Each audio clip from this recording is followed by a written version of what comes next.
Hello नमस्कार good morning. आप सभी का स्वागत है आपके अपने यूट्यूब चैनल अपना क्लासेस में। अपना क्लासेस के ऑनलाइन प्लेटफॉर्म पर आप सभी का दिल खोल के स्वागत है। आज की इस वीडियो में हम लोग पढ़ने वाले हैं बिहार बोर्ड कक्षा 10वीं के संस्कृत के वीवीआई ऑब्जेक्टिव प्रश्न।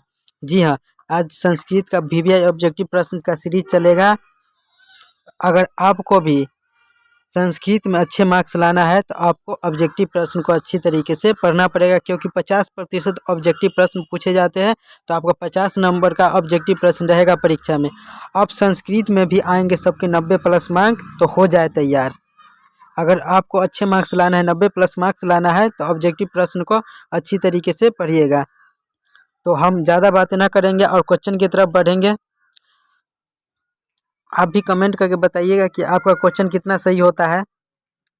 आपको दिख रहा होगा कि यह 2023 का मॉडल पेपर है और कक्षा 10वीं का है। तो आज मैं आप सभी का संस्कृत का वीवीआई ऑब्जेक्टिव प्रश्न कराऊंगा। आपको संस्कृत में 100 नंबर का एग्जाम होगा, जिसमें से 50 वस्तुनिष्ठ प्रश्न यानी 50 गो ऑब्जेक्टिव क्वेश्चन पूछे जाएंगे। तो आपको अच्छी तरीके से पढ़ना है अगर अच्छे मार्क्स लाना चाहते हैं तो। आपका पहला प्रश्न है, गुजरात प्रदेश स्थित टंकारा ग्राम किसका जन्म स्थल है? गुजरात प्रदेश में स्थित टंकारा ग्राम किसका जन्म स्थल है? तो आपका राइट आंसर हो जाएगा स्वामी दयानंद। स्वामी दयानंद जो सरस्वती थे उसका जन्म स्थल है टंकारा ग्राम, जो कि गुजरात प्रदेश में स्थित है। तो ऑप्शन सी आपका राइट आंसर हो जाएगा। बढ़ते हैं हमारे की ओर। आपका अगला प्रश्न है, बिना बुलाए कौन आता है? बिना बुलाए कौन आता है? तो मूर्ख व्यक्ति आता है बिना बुलाए। ऑप्शन सी आपका राइट आंसर हो जाएगा।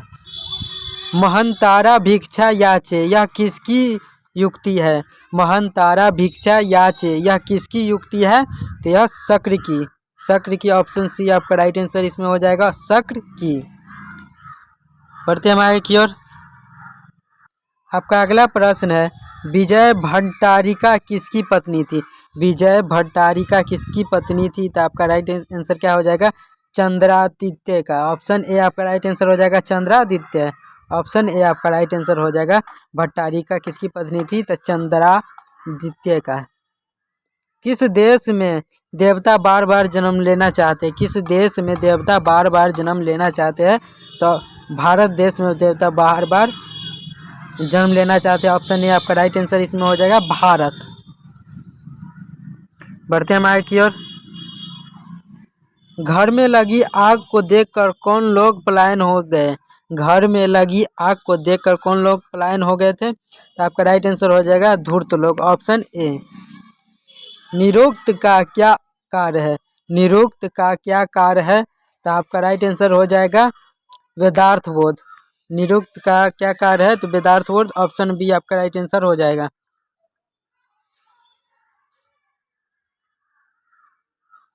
वैदिक साहित्य का अंतिम भाग है। वैदिक साहित्य का अंतिम भाग क्या है? वैदिक साहित्य का अंतिम भाग जो है कि उपनिषद है। ऑप्शन ए आपका राइट आंसर हो जाएगा, उपनिषद। आपको इसे अच्छी तरीके से पढ़ लेना है और इसे अच्छी तरीके से याद कर लेना है, क्योंकि यही सब प्रश्न आपको परीक्षा में पूछे जाएंगे। मैं अभी संस्कृत का पार्ट 1 बना रहा हूँ वीडियो। मैं रोज़ एक वीडियो डालूंगा, जिससे आपकी तैयारी और ज़बरदस्त हो जाए। और आप भी चैनल पर नए हैं तो चैनल को सब्सक्राइब कीजिएगा और वीडियो को लाइक कीजिएगा, क्योंकि हम आपके लिए रोज़ ऐसे ही वीडियो लाते रहते हैं। तो सब्सक्राइब कर दीजिएगा, तो रोज़ आपके पास वीडियो पहुँचेगा, जिससे आपकी तैयारी और भी ज़बरदस्त हो जाएगी। अणु से भी छोटा क्या है? अणु से भी छोटा क्या है? तो वो होता है आत्मा। आत्मा अणु से भी छोटा होता है। तो ऑप्शन ए आपका राइट आंसर हो जाएगा। आपका अगला प्रश्न है, काव्य मीमांसा नामक ग्रंथ किसने लिखा? काव्य मीमांसा नामक ग्रंथ किसने लिखा था? तो आपका राइट आंसर हो जाएगा, राजशेखर ने। राजशेखर ने काव्य मीमांसा नामक ग्रंथ को लिखा था। आपको इस वीडियो को पूरी तरीके से देखना है, क्योंकि वीडियो बहुत ज़्यादा इंपॉर्टेंट है। अगर आप वीडियो को बीच में छोड़ देते हैं तो आप बहुत कुछ मिस कर सकते हैं। इसीलिए वीडियो को पूरा देखना है, तभी आपकी तैयारी और भी ज़बरदस्त हो सकती है। क्योंकि वीडियो को छोड़ दीजिएगा तो हो सके कि इम्पोर्टेंट जानकारी आपसे मिस हो जाए। इसीलिए पूरा वीडियो को देखिएगा। जो कि आपका अगला प्रश्न है, पाटलिपुत्र किस नदी के किनारे अवस्थित है? पाटलिपुत्र जो है वह किस नदी के किनारे अवस्थित है? आप सभी को पता होगा कि पाटलिपुत्र यानी पटना गंगा नदी के किनारे स्थित है। तो ऑप्शन बी आपका राइट आंसर हो जाएगा। बढ़ते हैं हम आगे की ओर।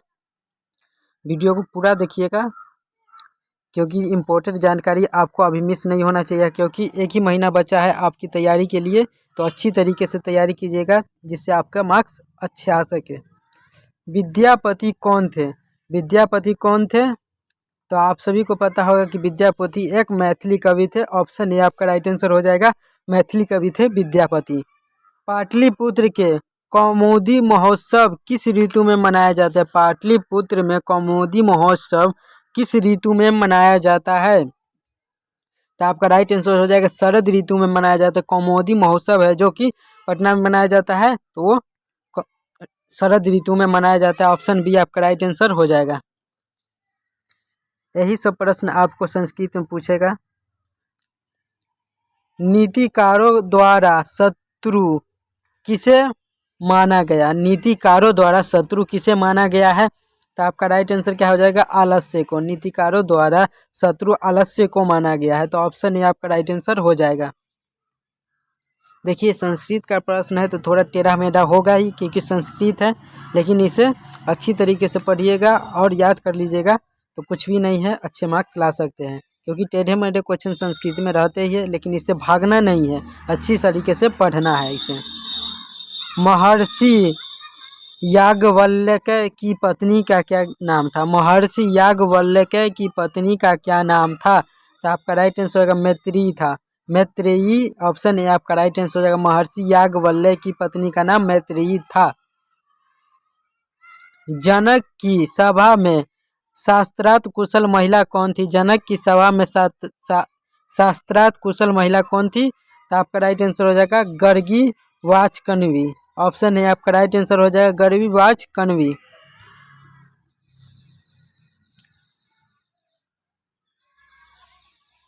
विजयांका किस कल्प की कवियत्री थी? विजयांका किस कल्प की कवियत्री थी? तो आपका राइट आंसर हो जाएगा प्रथम। ऑप्शन बी आपका राइट आंसर हो जाएगा। विजयांका जो थी वह प्रथम कल्प की कवियत्री थी। तो ऑप्शन बी आपका राइट आंसर हो जाएगा। गायंती देवा किलगित कानी डैश पुरुषा शुरुआतवा पद किस पुराण से किया गया है? गायत्री देवा किलगित कहानी पुरुषा शुरुआत पद किस पुराण से लिया गया है? तो आपका राइट आंसर हो जाएगा विष्णु पुराण से लिया गया है। तो ऑप्शन ए आपका राइट आंसर हो जाएगा विष्णु पुराण। भारत महिमा पाठ का मुख्य संदेश क्या है? भारत महिमा पाठ का मुख्य उद्देश्य क्या है? तो आपका राइट आंसर क्या हो जाएगा? देशभक्ति। Option A. यही सब प्रश्न आपको पूछे जाएंगे। भारत महिमा पाठ का मुख्य उद्देश्य क्या है? तो देशभक्ति। एक क्वेश्चन थोड़ा टेढ़ा लिखा गया है, तो आपको इस बात पर ध्यान नहीं देना है कि क्वेश्चन टेढ़ा है, आपको प्रश्न पर ध्यान देना है। एक टेढ़ा लिखा हुआ है, इस पर आपको ध्यान नहीं देना है, आपको अच्छी तरीके से पढ़ना है। संस्कारों की कुल संख्या कितनी है? संस्कारों की कुल संख्या कितनी है? तो 16 है। ऑप्शन ए आपका राइट आंसर हो जाएगा।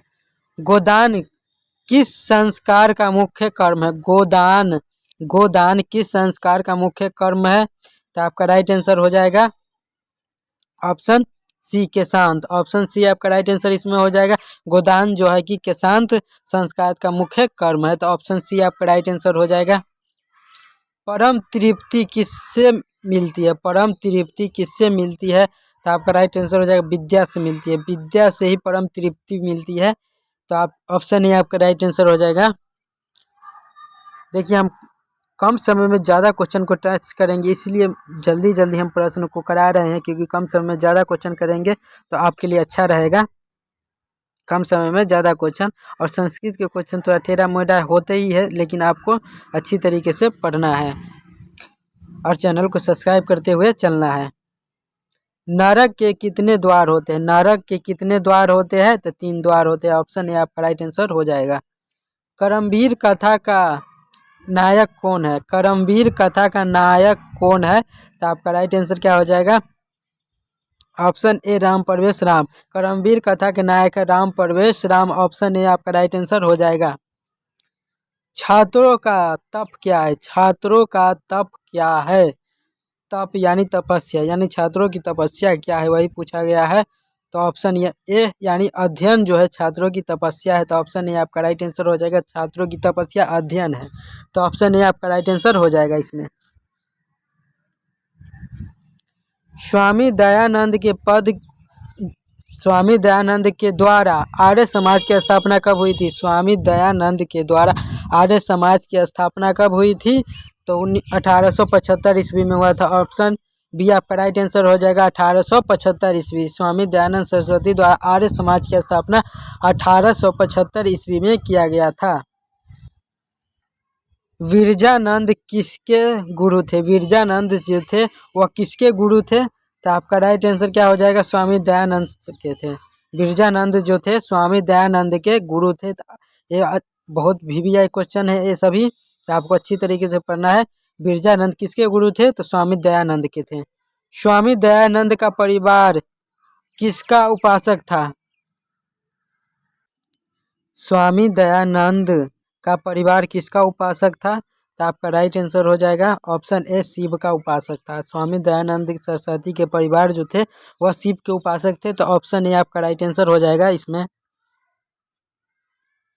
मंदाकिनी वर्णम पाठ किस ग्रंथ से संकलित है? मंदाकिनी वर्णम पाठ किस ग्रंथ से संकलित है? तो आपका राइट आंसर हो जाएगा वाल्मीकि रामायण से संकलित है। तो ऑप्शन सी आपका राइट आंसर हो जाएगा। मंदाकिनी वर्णम जो है वह वाल्मीकि रामायण ग्रंथ से संकलित है। तो ऑप्शन सी आपका राइट आंसर हो जाएगा। हम कम समय में 29 क्वेश्चन को टच किए हैं। हम ऐसे ही वीडियो आपके लिए लाते रहते हैं जो कि आपके लिए बहुत ज़्यादा हेल्पफुल हो, यानी लाभदायक हो। तो ऐसे ही वीडियो के लिए हमारे चैनल को सब्सक्राइब कीजिएगा, क्योंकि हम आपके लिए ऐसे ही वीडियो रोज़ लाते रहते हैं। तो चैनल को सब्सक्राइब जरूर कीजिएगा। चैनल को सब्सक्राइब करके ऑल नोटिफिकेशन को ऑन कर दीजिएगा, ताकि मैं जब भी वीडियो डालूँ सबसे पहले आप तक पहुँचे। तो ये संस्कृत का कुछ महत्वपूर्ण VVI ऑब्जेक्टिव क्वेश्चन था जो मैंने आप सभी के साथ साझा किया है। इससे आगे मैं अगले वीडियो में आपके लिए लाऊंगा। इससे आगे जो क्वेश्चन होगा वो अगले वीडियो में लाऊंगा, क्योंकि वीडियो ज़्यादा लंबी हो जाएगी। तो इसके लिए मैं अगले वीडियो लाऊंगा। तो चैनल को सब्सक्राइब जरूर कीजिएगा। मिलते हैं अगली वीडियो में। जय हिंद, जय भारत। और हाँ, आपने कितना सही किया है इस क्वेश्चन में से तो कमेंट जरूर कीजिएगा।